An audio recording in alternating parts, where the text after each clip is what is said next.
Alright, what's up, everybody? It's your Friday guy, Kaiden, and as you know from the previous guy's videos, this week's topic is the biggest misconceptions about the trans male community, trans mask community. And so, there's a couple that I could think of that I kind of want to touch on, and the number one is that not everybody gets the surgery, even though there are more than one surgery. There's more than one surgery. Not everybody chooses to transition that way.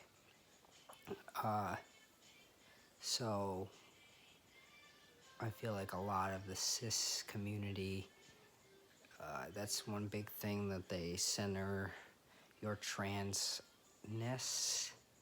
on. Whether you're trans enough is if you've had the surgery. And that's something that I think that is really detrimental, because all of the surgeries that we have are very much expensive and not everybody's cup of tea.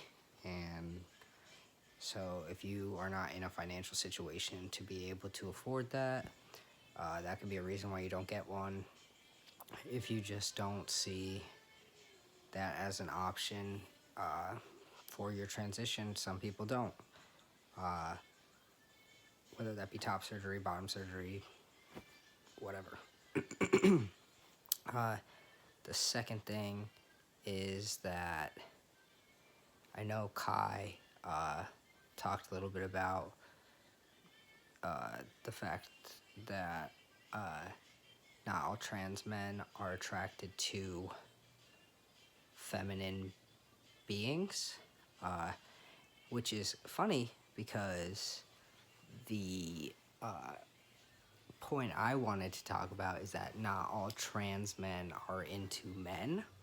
I get questions all the time about me being gay because I'm trans, which is funny because apparently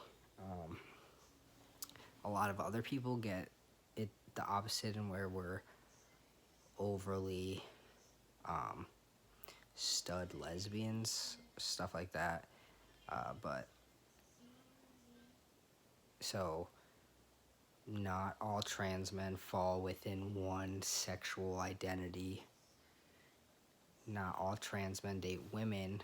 Not all trans men date feminine beings. Not all trans men date masculine beings. Not all trans men are gay. Not all trans men, just like cis people, we fall all over the spectrum. Straight, gay, pan, bi, so on and so forth. So that's another one. A third misconception is that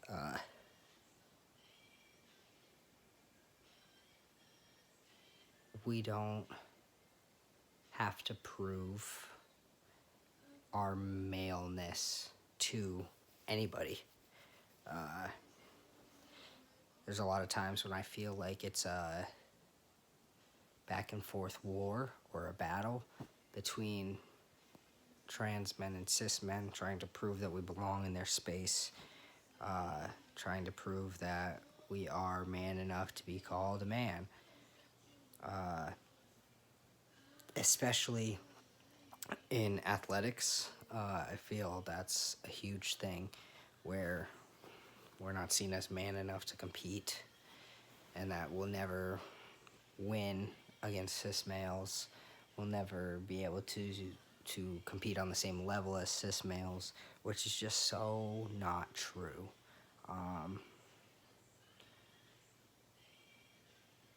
Sure, there are things that we're just at a disadvantage at, but that doesn't mean that we're not capable of getting there.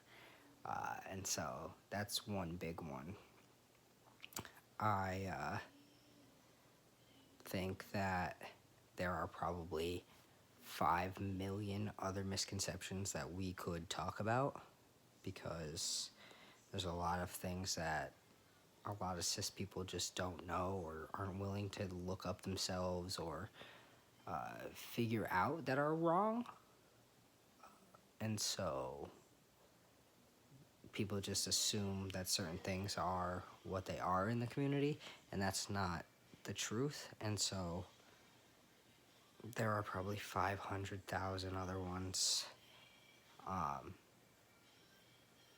But those are the three that I can really think of off the top of my head that affect my life and that I deal with on a regular basis. So yeah, that's all I got this week. Yeah.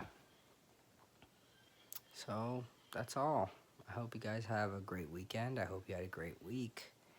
I'll see you next week.